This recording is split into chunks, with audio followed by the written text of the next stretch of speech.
Hi guys, I'm Rita. In today's episode, I will show you how you can issue a sales invoice.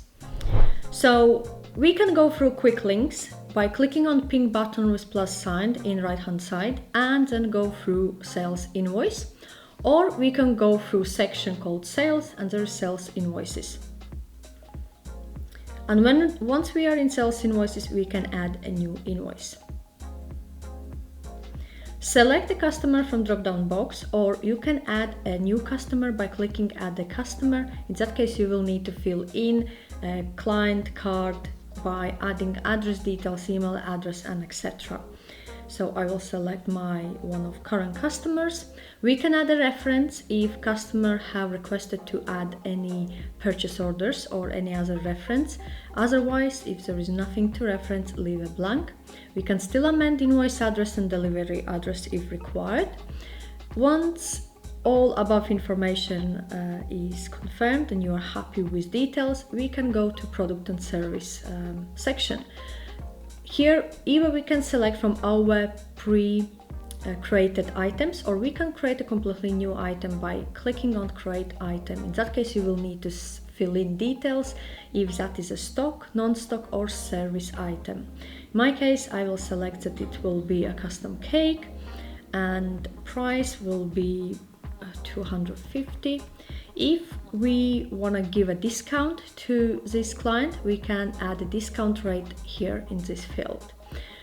Then we can add a note like maybe payment terms and conditions or any other terms and conditions, let's say a return or refund policy in a short version. If we need to add a delivery charge, we can add it under carriage, and in my case I will add £35 as a delivery charge.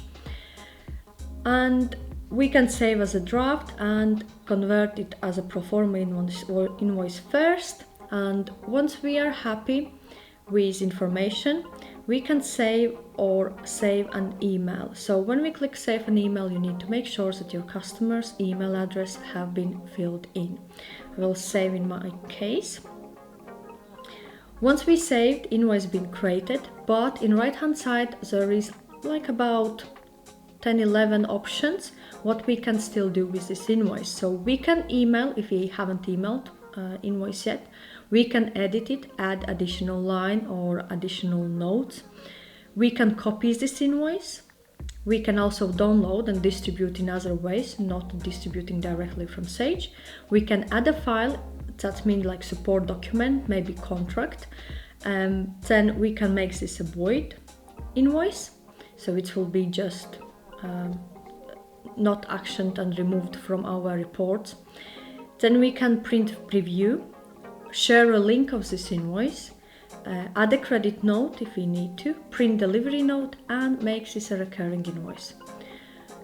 To see all invoices, we need to click on sales invoices, and you will see a whole list of invoices what's been issued in a certain period. So this is a way how you can issue a sales invoice to your customer or a new customer. If you have any other questions, feel free to reach out to me.